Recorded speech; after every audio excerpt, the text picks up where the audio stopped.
some are better at improv, and you just take it as a compliment that like they like to put you on the spot because you're just so good in the moment. I'm one of those improv people, honestly, when it comes to most of my I creative never would have projects. figured that one I'm out. shocked. I want a little bit of an outline and just let me go. You do Well, want we might have a taste of that a little later this evening. And when I was younger, I didn't want an outline. In my 40s, I'm like, yeah, I need an outline. I get the feeling your idea of an outline is we're doing a podcast tonight. Okay, let's go. All right. Speaking it of which, can you be guys, if you want it to. You guys ready? You guys ready? I'm ready. It depends. Are you ready? I'm ready. Depends. Livius, you Who's ready? wearing Depends. I'm not wearing Depends. Are you? Wait, what? All right.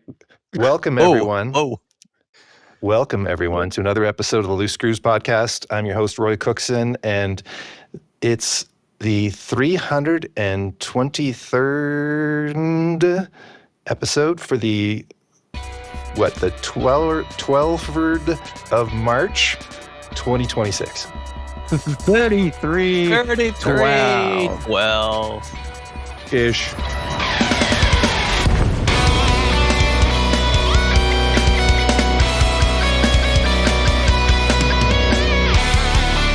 Ish. Very good. 12-ish. All right, this week I'm joined by returning Commander Kruger 5.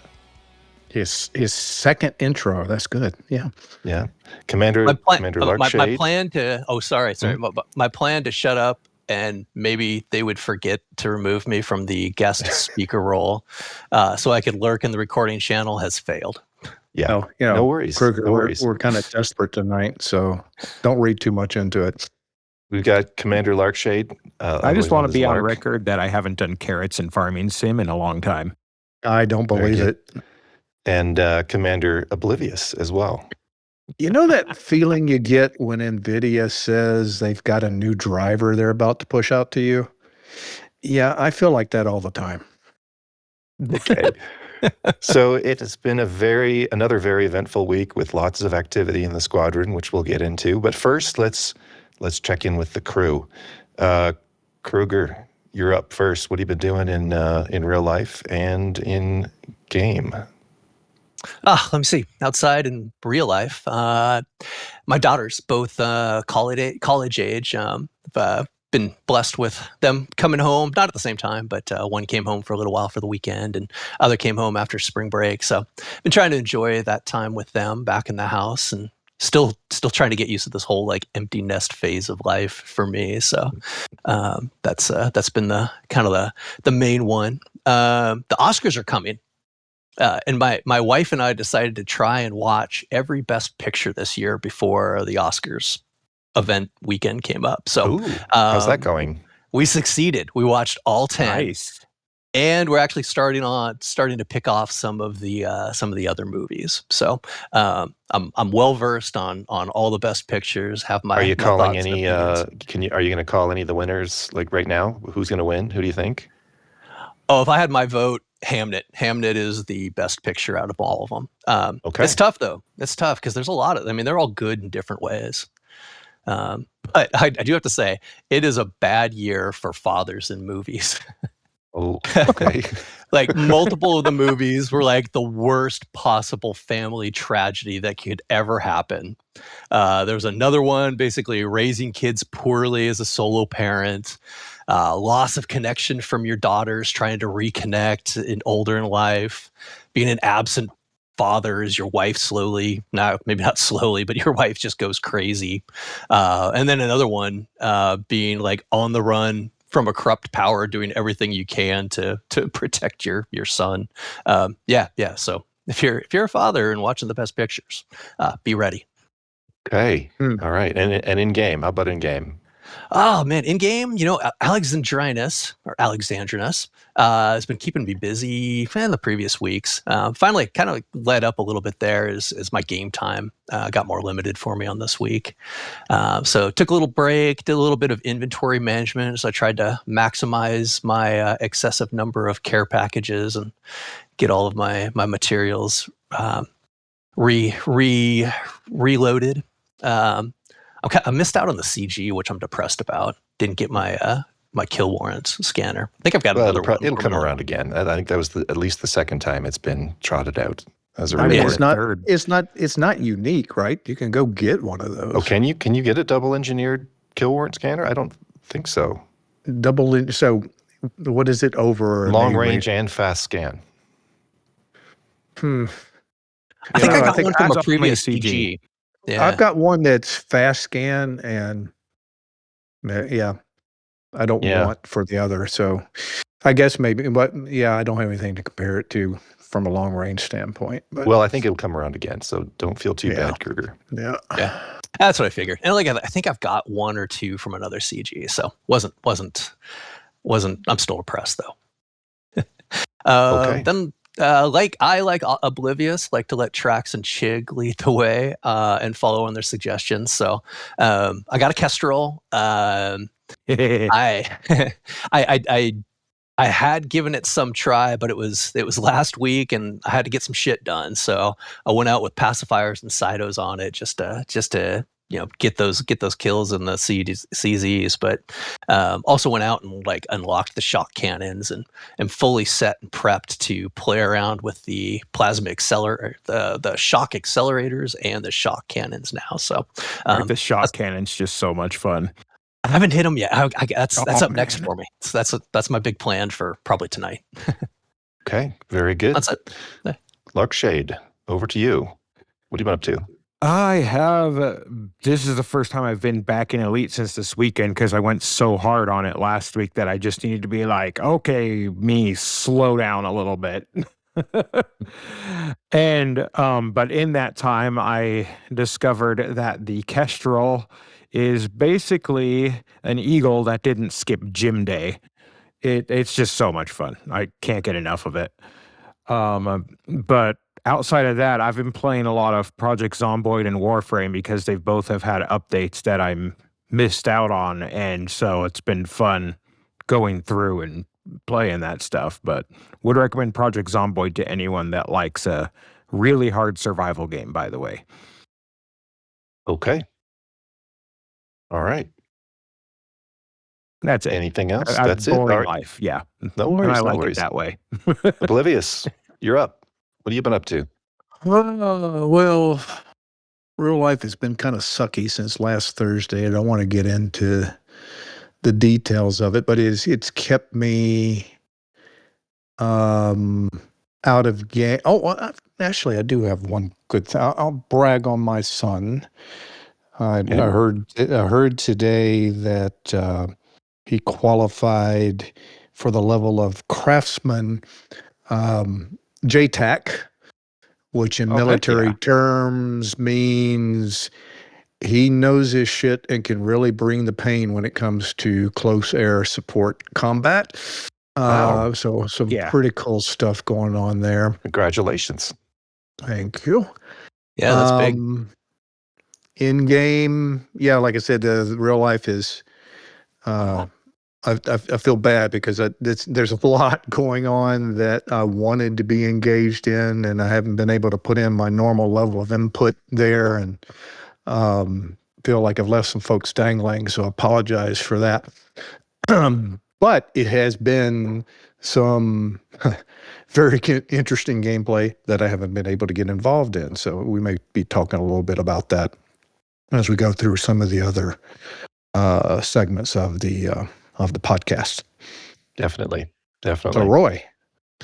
Yeah. In real life, it's also been spring break season at the Cookson household over the past 2 weeks. First, our daughter coming back and with several of her friends in tow, and our youngest son this week. So I've been making multiple trips to the airport, and there's no snacks left in the pantry. Oh, In-game, lots of fun activities supporting our squadron's efforts. One especially memorable sequence, I had a Caspian. I was doing some hauling, and there was a crew, I think they might have been from Grom, who were serially interdicting me. So one of them would interdict me, the other one would stay and super cruise, and as soon as I got away from the first one, the second one would be right there to interdict me, so I wouldn't have the normal that's mean. time between interdictions. It took me a minute to figure out what was going on because they both had kestrels, and I'm like, what? How are they getting back into supercruise so quickly? And then it's like, oh, and it probably took, I want to say 5 or 6 interdictions, and I had SCO'd like as close to the station as I could without overshooting it, and then I finally, I had like a class 6 engineered prismatic, reinforced on that Right. ship, and Real, they yeah. got me down to maybe 60-something%. So I wasn't in any real peril, Yeah, but good. it took a while, and then I finally dropped in because when it says press the key to drop into normal space when you're coming out of supercruise, that had come up, and I had hit the key, and it was sort of in that pause where sometimes there's a pause between you being in supercruise and actually dropping in. And in that pause, they interdicted me. And I'm like, wait a minute, I already hit the button. And so I dropped in, and it was like 15 kilometers from the station. So they got to chase me, the last, 8 kilometers before I got within range. And then, it was GG and good. And That's look, freaking I had hilarious. fun, and it was consistent with the lore and the power play situation in that station and in that system, and I thought it was great. Now if that had happened 15 times in a row and I couldn't get done what I wanted to get done, maybe I'd have a little different opinion. But I had made several trips to that station, and they only found me that one time. Other people found me other times, so it wasn't. I just started reminding you of the scythes pulling you in the AX days. Right. Yeah. Over and Yeah. over and over. Well, this was again. much more survivable than that. So, and I thought it was a fair engagement because I had put in the effort to engineer that ship and do all the things, and so it was a very fair engagement, I thought. Good. But we'll, like you said, Oblivious, we'll maybe touch on some of these things, perhaps in the next Squadron update right now. Incoming priority message. Squadron Briefing.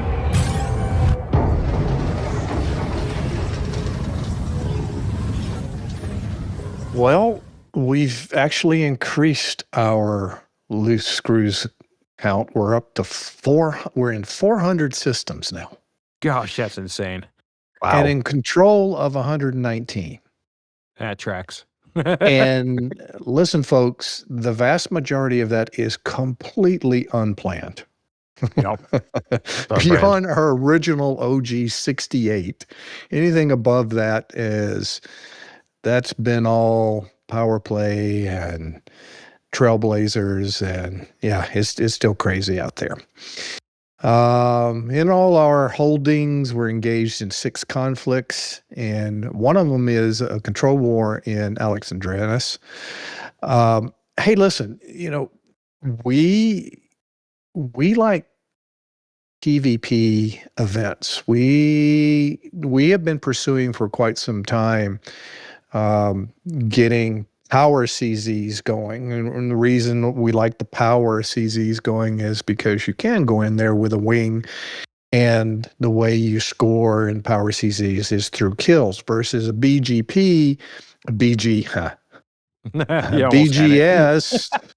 CZ. It's not a good thing to go in there with a wing, because it's winning the conflicts, and they don't stack in a wing. Two commanders in a wing in a BGS CZ, they win it. It only counts as 1 win, not 2. So it doesn't promote the team stuff. But still, very rarely do you get an opportunity to do some PvP stuff in a BGS CZ. You just don't see other commanders in there. And this is even more special because for some reason, the game isn't spawning space CZs. It's only ground CZs. This is the second time we've seen this. So anecdotally, I got a little theory here. I have had no opportunity to test it, but you guys recall, couple of months ago, we would complain when we were out there looking for power CZs. Every time a power CZ would open up, then the activity around the power CZs, or because the various powers realized this and forced the condition, they would get into the BGS mechanics, and they would force through the various factors to get into a BGS war. And as soon as the BGS war kicked off, the power CZs disappeared. And we were all complaining about that. Well, there's power CZs going on in this system right now. I've now seen it in 2 cycles where this has occurred. Power CZs kicked off, BGS CZs kicked off, but there were no space CZs. So it's like, they fixed it. Well, how they fixed it? They're just not letting the space CZs kick off when there's power CZs. Again, theory, haven't proved it, but pattern recognition so far on this one system, that's what I'm seeing out there right now. But bottom line there, hey, you want to do some ground conflict and potentially run into some other commanders from the other side of the line, now's the time to go do it. Go jump in there into Alexandrinus and fight for the loose screws that are up against Archer and company, who's fighting in proxy for the sub-faction that's going on right now. It's a lot of fun. We're having some fun doing a lot of meeting these guys out in PvP space. Let's see, what else? We got some expansion going on out of somewhere. Did I mention we had 400 systems? Well, I don't know where it's going out of. A couple of states of interest. There's boom in Qama, so some merit opportunity there if you need it. There's civil unrest. Imagine that in Alexandrias. Who would have figured there'd be civil unrest there? With all the power wars, who'd have thunk, right? Exactly. And then there's some bust and lockdowns in V5, 18, Carinae, and Cephei sector, some capital letters and lowercase letters and numbers. And that's the BGS highlight report. All right. Lots of exciting stuff there, and lots of exciting stuff in Power Play. This is the short PP report.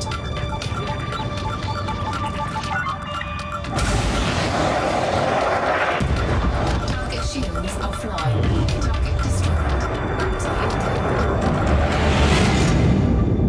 It's average, so get your facts straight. Or to you, Kruger.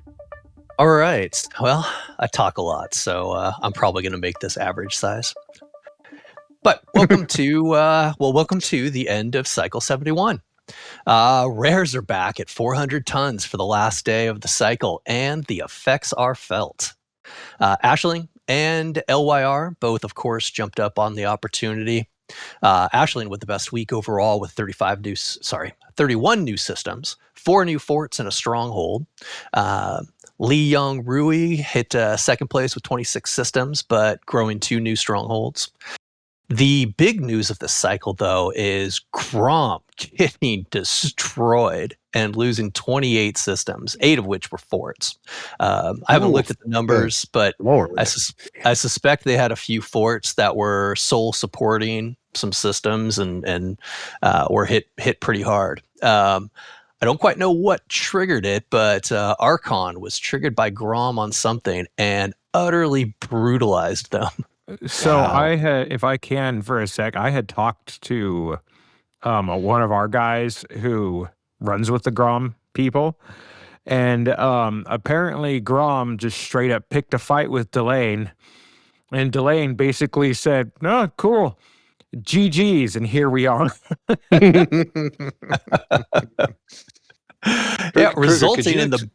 Oh, go ahead. Yeah, I was going to ask. I had a question about. You said the forts were. There were some systems that were maybe single supported from the forts. Can you explain that mechanic a bit and how that might have led to so many systems being lost? Yeah, yes. So in Power Play, an exploited system needs to be within range of a fortified or a stronghold system. 20 light years away from a fort and 30 light years away from a stronghold. Okay. If if some set of exploited systems, if the fortified or the stronghold that is supporting them goes away, those exploited systems are also lost. So, so if you have a fort that has two exploited systems, that fort is the only ones that are in range of those exploited systems. When that fort goes, the other two go with it. So when they go, what do they go to? Is it unoccupied, or do they go to whoever had the most control points after them, or how does that work? No, it falls back to uncontrolled, unoccupied. Basically reset back to the start, and then it's fair game for anybody to retry to acquire it. Okay, thank you for that. Please continue.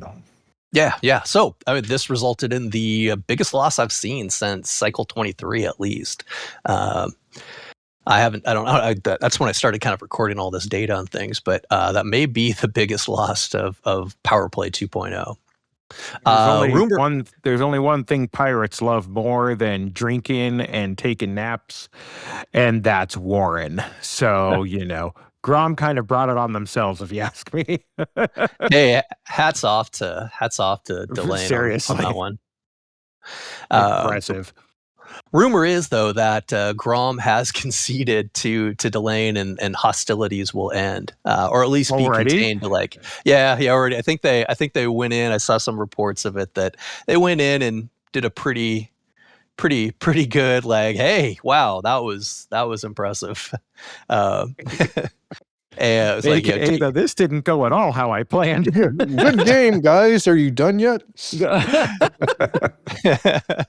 Yeah, so I hadn't seen how well Delane had taken it. It looked like that it was a mutual thing, and that there was going to be like a specific area where they kind of continued on having some little battle just to have fun having a battle or so. Shoot, but that's good stuff. The war is over. And then lastly, on a related note, Petraeus had a great week adding 12 systems. What? I wonder why. Okay. Well, thank you for that, Kruger. We're going to zip quickly through dev news because there's no dev news, nothing new since the Kestrel update. And then in Galnet news, shocking no one, Kestrel fighter trials deemed a resounding success. So that's, of course, referring to the CG that has completed. Did everyone participate in that? No. I meant to, but then decided not to. Okay. No, I guess we were still depressed. otherwise occupied. Yep. Fair. Let's move on to tonight's discussion. Tonight's discussion topic is ships with soul. And it's a pretty sharp departure for Loose Screws, because if there's one thing this crew is known for, it's going deep on ship builds, engineering, and getting every last bit of performance out of a design, whether that means maximum efficiency, maximum combat effectiveness, or both. But in this episode, I want to go beyond the build and talk about something harder to quantify, but I think no less important. The ships we love for reasons that do not show up on a spreadsheet. Maybe the cockpit feels just right. Maybe the sound is really cool. Maybe the handling makes you grin, or the whole ship just fits the story you tell yourself about your commander. This is going to be the anti-min-max segment, not which ship is best on paper, but which one has enough charm, character, and personality to earn a permanent place in your personal story. So you can't see it, but I'm jumping up and down right now. Let's begin by going around the crew and having each of you answer the following question to start. What ship do you have the biggest soft spot for, even if you know it is not objectively the best? Who would like to go first? I would. Okay, Lark, why don't you go first? So I know everyone thinks I'm going to say Asp Scout, and I do still have one of those in storage ready to go, still built, all of that from the last time I went exploring with one. But I'm not going to say that because, in my opinion, the ship that has the most soul in this game is the keelback, and I will take no other answers. The keelback has those stupid arms. Wait. Hold on a second. Okay. Timestamp JN Tracks right here. Okay, you can cut it starting here. All right, go. Hey. Anyways, the keelback. It's got those stupid thrusters out there that are waggling around for all their life to try and turn the darn ship around. It has a fighter bay, even though it's only a slightly larger than a Cobra. You can do anything you want with it. One of the first times I went deep space exploring was actually in a keelback. I went all the way out to some random green nebula that had lightning in it that I had found in a post on Reddit just because it's like, oh, that looks cool. I'm going to go out and see it. And I schlepped all the way over there in a keelback with a fighter just so I could fly the fighter through the lightning and see how long I survived. It was not long. It was fun though. It's like a little pocket Type 10. That's how big the keelback thinks it is. The keelback is a freaking chihuahua. It's barking at you and barking at you, and then you look down and you're like, what is wrong with you? That's what the keelback is. Mic drop. Okay. Well, I guess we shouldn't be shocked that although you were teed up for an Asp Scout soliloquy, you went with something else. Kruger, what ship do you have a soft spot for, even if it's perhaps a bit irrational? Oh, do I have to pick one? There's so many. No, you can go through a list. Many. It's fine. What would you start with? I do have to back Lark. And before Lark had mentioned the keelback, it didn't really come to mind, but that was like one of my first ships that I grew into when I was doing some mining and like trying to get into something more, and went into the keelback, and like, so it was kind of like my first big boy ship. So it didn't last too long, but I still have it. I have them all. I keep them. I collect them. The main one for me, followed by another one, and another one if you let me keep talking. But keep going. The Diamondback Explorer really spoke to me. And I think I was like, when you mentioned, it's like, why is that? I never really questioned it too much. The looks of it, first of all, like it has this like attack helicopter quality to it. From the shape and the cockpits and like the little antenna things that are sticking off of it and stuff, and I've really just like loved the look of it. And then it was just an excellent all-arounder, multi-purpose ship. Makes a really good bubble taxi, and like especially early on in the game and through the mid parts of the game, just a kind of an all-around thing you'd go to do to unlock engineers, go do some missions here and there for whatever reason. I've ran a lot of Fed missions to get my Fed ranks, both Imperial and most of that time was kind of early on in that Diamondback Explorer, and it was great from getting from one side of the galaxy to another. So that's like the first one there. I can't remember. I think it sounds kind of bad. Like the sounds in it aren't like the greatest, but it just looked cool to me. It sounds like it's going to fall apart, actually. Yeah. It really does. What I remember. Kind of remember. And I remember people, I thought they were kind of dissing on the Diamondback Explorer there.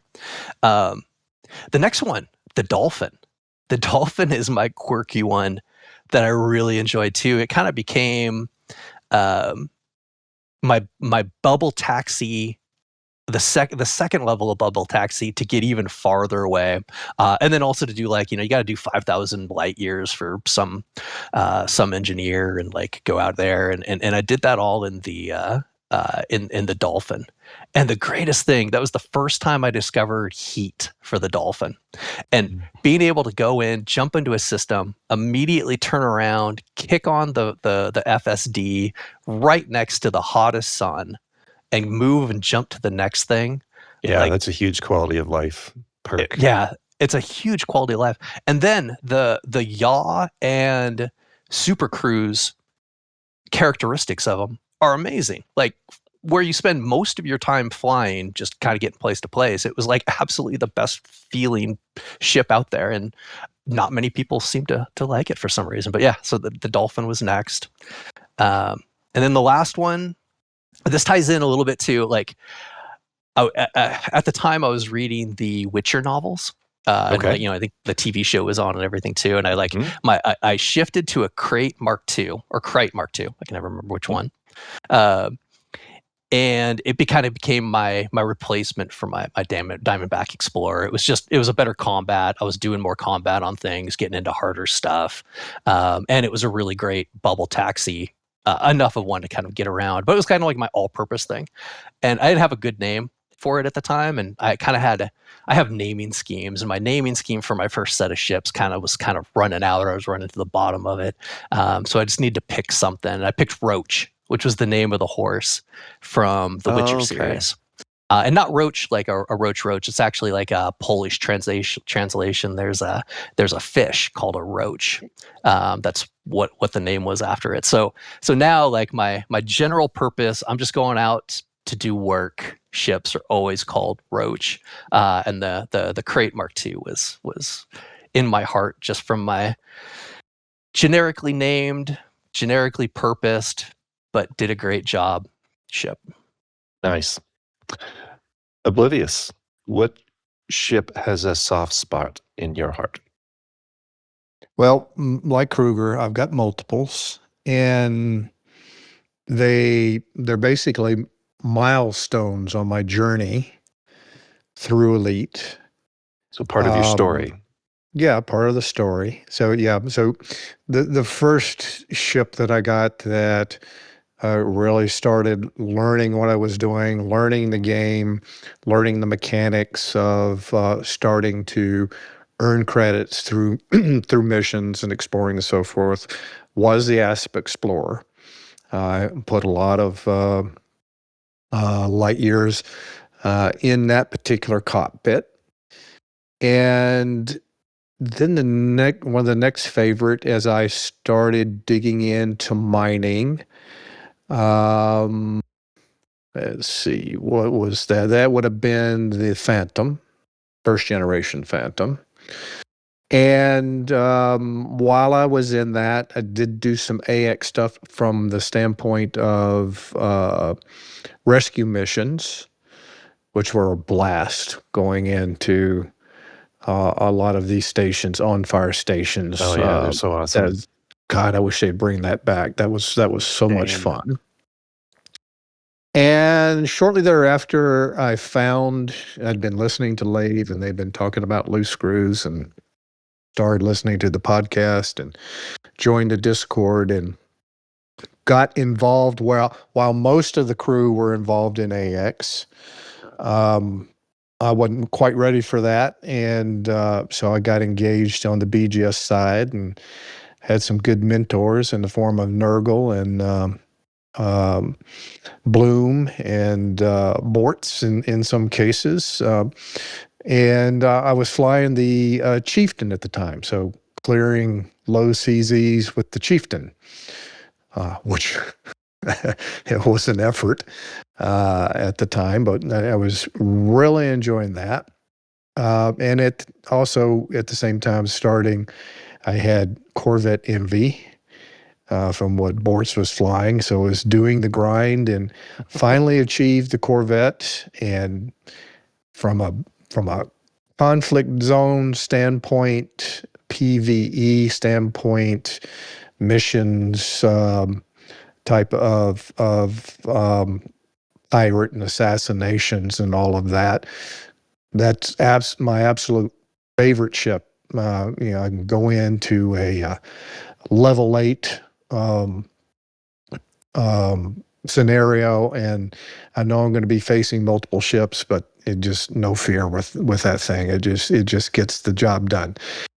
And late to the game, to the AX side of things, like I said, I'd been focusing on the BGS side while folks were out there doing oops all gold and what have you.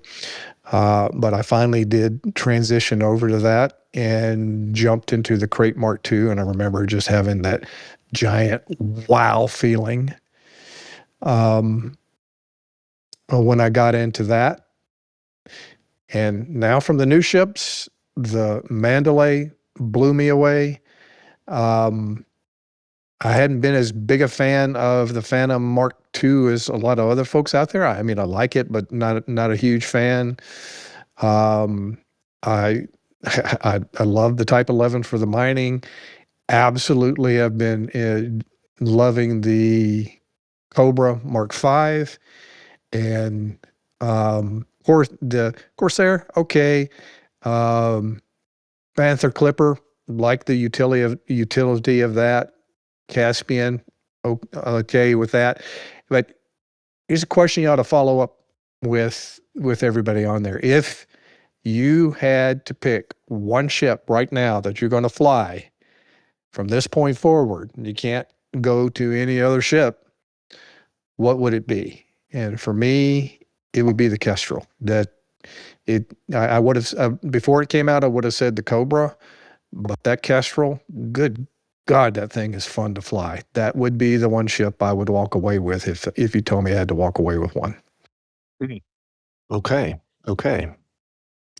Well, for me, and I can't believe I'm going to say this, but the ship that I think I have a soft spot for against all logic is the Asp Scout. Yes! So here's the story. You're a closet Asp Scout. Here's the story. My first trip to Colonia was to unlock the engineers out there.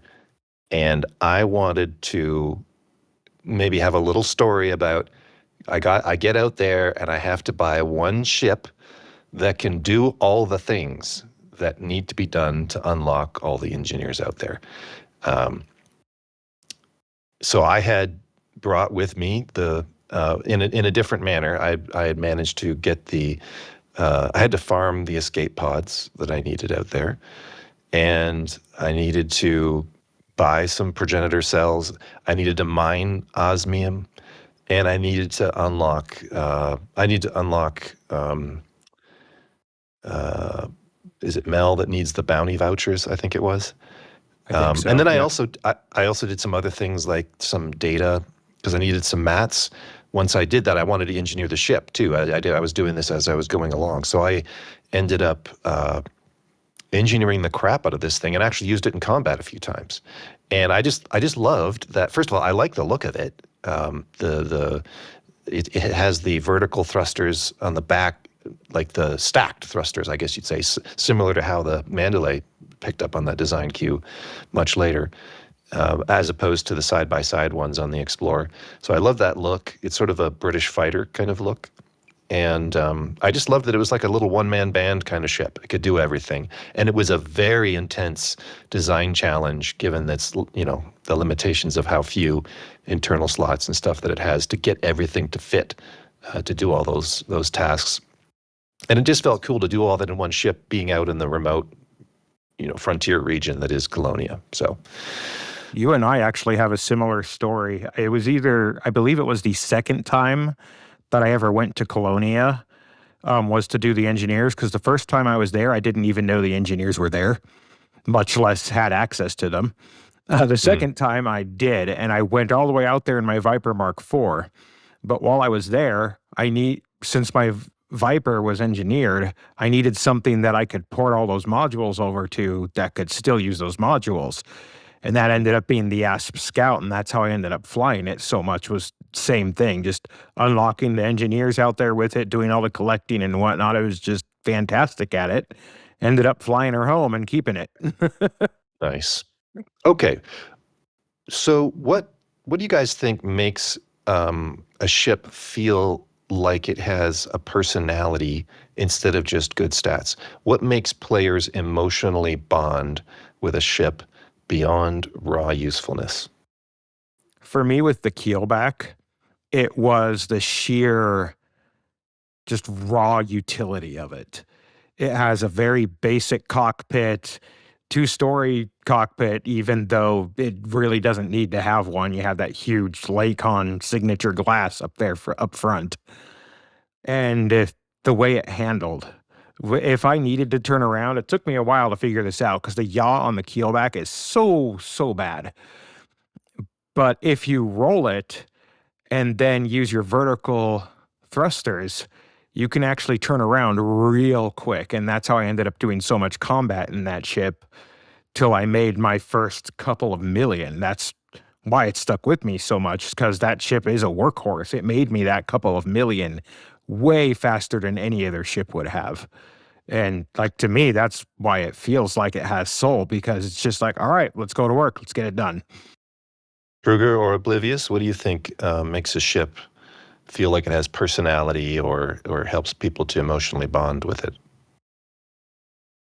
For me, I think it comes down to, I mean, it's a little bit of luck, but it's like a little bit of what did you pick through some part of the game that you got emotionally attached with, or maybe to the point when you got emotionally attached with Elite as a game. Whatever part of the game you were working on when like it started to click, maybe, or as you started realizing the expansiveness and the various things you could go to. Do you remember what that was for you? It was, I really. It comes back to that Diamondback Explorer, because that's where I started getting out and around the system. I had enough experience in the game to know what I was doing for the most part, and kind of got out and like started wandering around and seeing the bigger picture of things and seeing all the other things out there, and really kind of playing all parts of maybe not all parts of the game, but the core of the game, and really getting to all the parts and falling in love with it, and like experiencing like how cool this game was. So it was literally the joy of discovery transferred to the ship that took you there. Yeah. Yes. And the ships themselves are part of that joy of discovery that and I know a lot of people in our group are hooked on this, but like going in and like, what, hard point, what's a hard point? What's gimbaled? Like D-rated versus A-rated versus E-rated, like putting things in optionals, like what goes into optionals where, and that discovery and that learning, and that like, oh, there's like, I could tweak this little thing here, like, oh, I wanted to make the ship do this now. How do I go in and like, change things around and make this work? And like, oh crap, nothing's powered up and my shields don't start. What did I just do? Right? Like that was a whole nother part of the game. And I did a lot of that with the Diamondback Explorer, and like just reworked that one ship before. And now I got like every ship specialized, and I've got a ship for each unique thing, which is a lot of fun too. But that was, the discovery of that part of the game was key. Oblivious, what do you think gives a ship personality or creates an emotional bond? The work that went into getting the Corvette, the grind for it, seeing it, lusting after it, grinding for it, getting in it, fitting it, and then dropping it into a CZ for the first time and clearing that CZ in half the time that it had taken to clear a CZ in the Chieftain. Just you anticipated the power that it was going to deliver, and it delivered on it. And it's got that big ship feel. Like you feel like, even though there's not there, you feel like you've got shipmates in that thing running it. It feels that big, and that drew me to it. The Kestrel is just pure sex, man. It is a sexy ship. That's what brings me there. That bird F's, man, and that's why I'm attached to it. Okay, we went a little different place there. How about this? Is there any ships where the flaw makes it more lovable? Or are the flaws just annoying? Is there any lovable flaws in any ships? I got one, because Yeah. I still own this ship. It's still the first ship I ever got to like G5 and all that fun stuff. That's my Viper Mark IV. A lot of people say, oh, well, turn's too slow, it's too heavy. But that's what makes it unique. That's what makes it not just a clone of the Cobra Mark III or even now the Mark V, is that it is heavier. It does have that armor. And yeah, I know the Mark V can have more, but blah, blah, blah. The Viper Mark IV it spoke to me in a way that none of the other small ships ever did. And yeah, sure, it's heavier, it's smaller, but you know what? That ship sat there and face tanked a Python, and I was able to out damage and destroy them in the process of me gaining ranks when I was a newer commander. So that's good enough for me. All right. Here's one. If engineering vanished tomorrow, which ships would still feel great and which ones would lose their entire reason to exist? The Asp Scout would still feel great. Okay. Anyone else thought on this? That's a hard question to answer because, except for when I first got started with the Asp Scout, I haven't flown a ship I haven't engineered. I get it. And the first thing I do is engineer it. Maybe I can talk more to this then, because I flew. I'm sure you can. I flew unengineered for a really long time simply because I knew it was a grind and I just didn't want to do it. And so, like, yes, a lot of ships handle a lot differently without engineering, without those dirty drives on it or even clean drives on it. It just is a completely different handling profile. But there's several that stick out in my mind that aren't, that still handle great. And that's with zero engineering. And that's the Crate, however you say it, the Python Classic, both of the Asps, actually, and both of the Vipers. Those ships, even without engineering, still handle exactly like you think that ship should handle. And I think even without engineering, those would still get a lot of use simply because they handle that good, engineering or no. Cobra Mark V. Cobra Mark V is a great ship, A-rated alone. Yeah, that would hold up and be really, really good. I know it. That's been a good one. I suspect I haven't tried it yet. The Kestrel's probably right in there too. Oh, it is. Yeah, I get the feeling there. I like when jumped right into engineering for that, but haven't tried it without it. But the Corsair is the one I would say would probably fall by the wayside without engineering. Yeah, without engineering, I had to, just like the Kestrel, I had to fly the Corsair to a place before I could start engineering it because my mat situation is always a mess. And somewhere Trig is shaking his head, I hope. And the Corsair, without any engineering on the drives at all, honestly handles pretty slow. It is not a light ship. It looks sleek. It looks fast. It's fast in a straight line. You try and turn it, though, and it's just like, maybe later. With engineering, anyways. One that kind of surprised me how not terrible it was without engineering was actually the Diamondback Scout. So I had a period of, I guess it was a couple of months where I was leveling up my alt, Fred, and I was doing it in a way that I was kind of role-playing through the story that I was writing at the time and having him fly to these different places and do things that happened in the story. And one of those was he buys a beat-up Diamondback Scout, can't afford to do much to it, and then flies it to a Guardian ruin,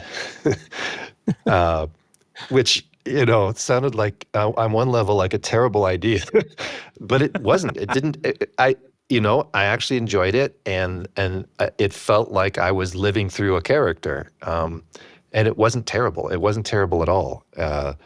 And I got out there successfully and ran around and did the thing and got the parts and took some pictures and used it for the the episode and stuff, and that was a lot of fun. It was a lot of fun, even though it wasn't hyper optimized, and in fact, it had some charm, I think, because it was a little more sluggish but not to the point that it was super annoying or anything like that. So I guess it fit the purpose. It fit the purpose of the narrative and having fun. Diamondback Scout's so underrated. It's a great ship. It's a great ship for a lot of reasons, especially if you want to do like a stealth build. It became my main ship in the Thargoid War simply because of its stealth. It made it more survivable for me because I wouldn't be seen. Is there any ships that should be, let's say, more beloved than they are, but it was because perhaps of how maybe Frontier didn't quite stick the landing on how they communicated on what this ship was supposed to be, or didn't quite deliver on something that we thought it would be? Any ships like that you can think of that don't, like, it's not quite what it says on the tin kind of thing? The Alliance Crusader. Say more.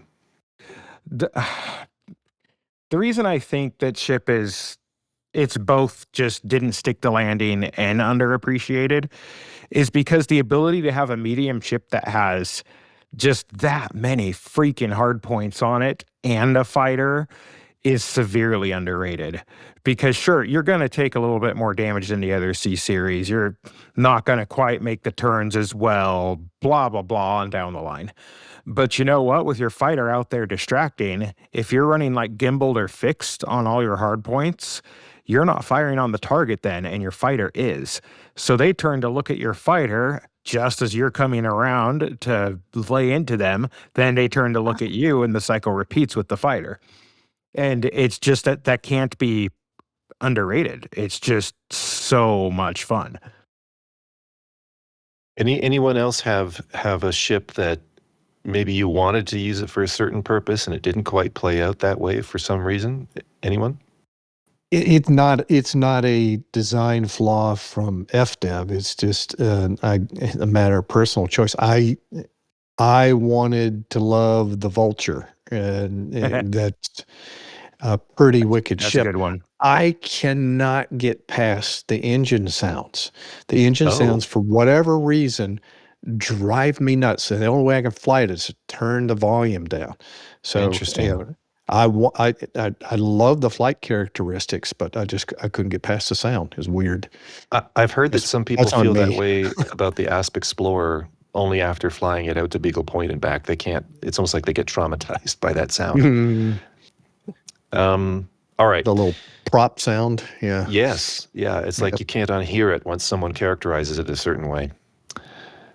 So we have 5 more ships coming this year on the roadmap from FDev. Vessels. Vessels. Fair. Vessels. That is an interesting point. We're not diving into that particular point tonight. If you were designing one of these 5 new, let's just say ships for now, and let's pretend that FDev's listening, and let's pretend that there's still time perhaps to adjust the design. What would matter more for you than just the hard statistics of the ship in making it memorable?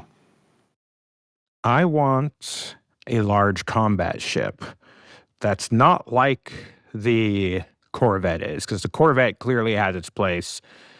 Fast attack ship to support the Farragut battle cruisers, right? I want this large combat ship to be more akin to a battle star that commanders have. Like maybe let it launch 2 fighters at once or more, just as an example. Give it bonuses to turrets, things like that. Make it so unbelievably armor hard that if your shield goes down, it's good luck. Because, yeah, you're not going anywhere with all that weight, but they ain't getting you either. That's what I'd like to see out of a large combat ship, is something that people wouldn't want to use shields on as their first choice for defense. You know what I mean? Okay. That one is a bit of a quandary, isn't it? Because I too would love to see another large combat, But the corner that FDF is kind of painted into is the way that you get the Corvette. Of course, you've got to go through that Fed grind. And now if they come out with another Corvette equivalent that you can go buy, then everyone that went through that grind is going, and they're feeling slighted in some way. I'm not sure that I would feel that way. I'm going, great, I'll go buy the damn thing. But Right. it is a bit of a quandary that I didn't think of that. That's kind of true. how do you balance that? Everyone that put the time in to get the Corvette, and now they come out with an equivalent or better, and you can spend arcs for it. You know how I would balance that's that? a tough one. You know how I'd balance that? Yes, you can get it for arcs, but have a rank requirement for it and make it the final C series, and you have to get Alliance rank to do it. Like, To add buy that in. it at a rank level. Yeah, It's exactly. either you get that, or they've got to have some type of specialization, like you said. Mhm. It's an armored tank. Yeah, not a like shield maybe give tank. it bonus to module protection. Just something Yeah, stupid like something that. that You know what I mean? sets it apart from the Corvette. Yeah. I mean, to your point, Oblivious, if it did have if it was behind a rank grind of some kind, that would make it memorable. I mean, that Sure. is Yeah. one of the things that makes the Corvette memorable for you, Yep. if I understand Yep. correctly. Mm-hmm. Yep. Kruger, if you were designing a new ship, what would make it more memorable besides just raw stats? For me, it goes back a little bit to maybe some flaws. And I think that might be some of the things they might have been missing with some of these like overpowered ones.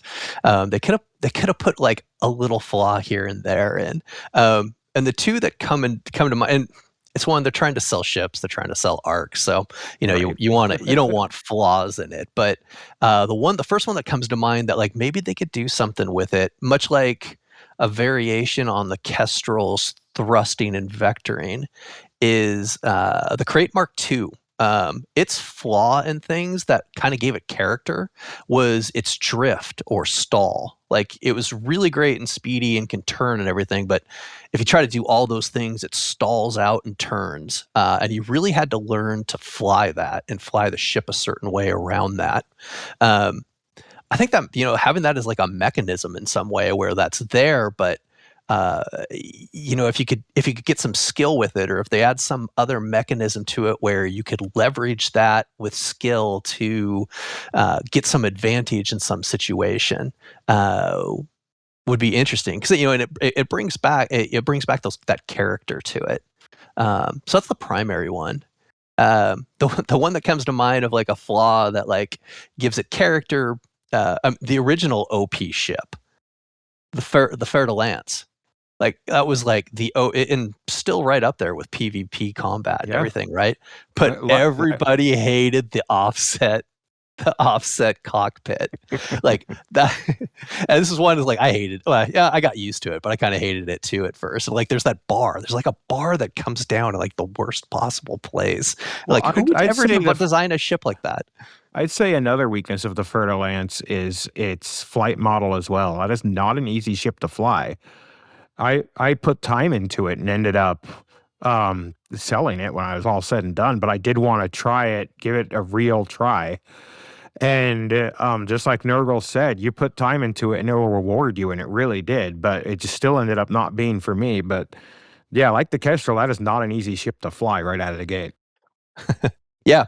Prime example. And then the Mamba as well was kind of another variation of that, where kind of the same ship, but better straight line speed, not as much turning. I think it kind of made it like a less useful version of the FDL. But getting those little flaws back in some way, and especially too if you could like take those flaws and leverage them in some way that makes them an advantage in some situation. Looking for those kind of things definitely gives character.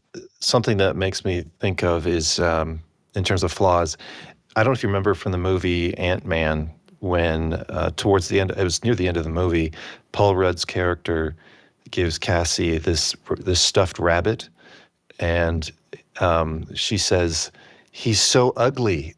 I love him." Like, he's a completely ugly stuffed character.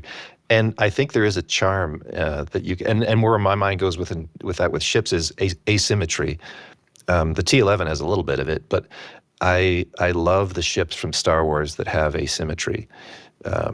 Almost, I mean, aside from the TIE Fighter and the X-Wing, a lot of the other, the cargo ships, the Millennium Falcon, if you think of the extended universe and the ships you could fly as like Kyle Katarn and others, they have all kinds of weird asymmetry. And I just think that's a really cool aesthetic in a ship design. I think the other thing that would make a ship memorable for me, that would also reinforce, I think, an underused game mechanic is better stealth, or an actual stealth mechanic. Whether it's a ship that's so cold and they adjust the way you can lose target or lose radar signal to actually make it useful for smuggling or doing things in open in a way that you can actually have real stealth against other real players. I think that would be super cool and help with a lot of. I mean, I sometimes play ships that way anyway for headcanon, but it's not as, the utility isn't really there, with a few minor exceptions like getting data off megaships with a Diamondback Scout, that sort of thing. But that could be expanded a lot. All right. Anybody have anything else they want to add about ships with soul? We ready to move on? One that does come to mind that has got me with the Kestrel is the paint jobs too. If FDev could lean a little bit more into the, like, just close enough to other favorite spaceships looks to not trigger lawsuits against them, but capture the essence of it. Legally distinct paint jobs. Yeah, appropriately distanced licensing inspired. Yes. That catches me, and like the Kestrel caught me because one of their paint jobs is orange and black with a kind of a negative space arrow to it. That, like, I saw that in like one of my favorite shows as a kid growing up with Star Blazers or Spaceship Yamamoto in Japan, and they had the Black Tiger Squadron had these yellow and black spaceships, and it was the coolest spaceship I've ever seen. And I'm still waiting for the Phoenix paint job for the Corsair. Just saying. Yeah, yes. See, see if they could lean into that a little bit. Like, there's soul there. Awesome.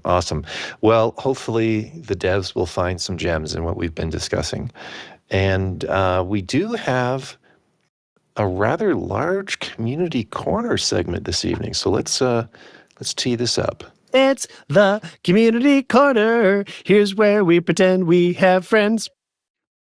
Mark, take it away. I had to mute myself on that one. I'm pushed to talk for the same reason.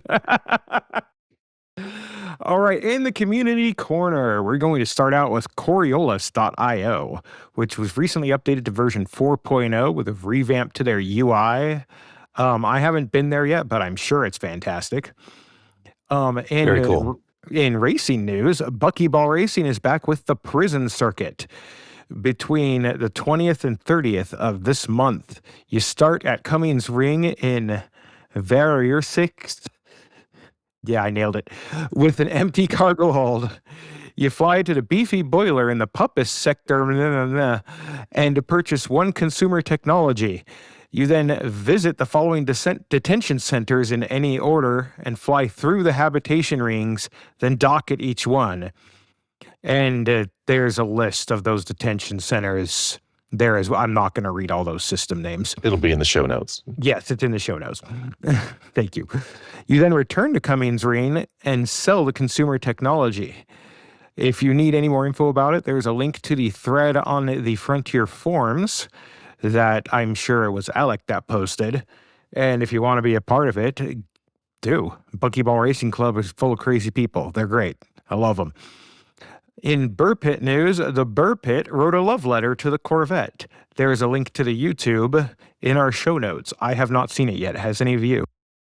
Yeah, it's a videography. There's no narration. It's just it's all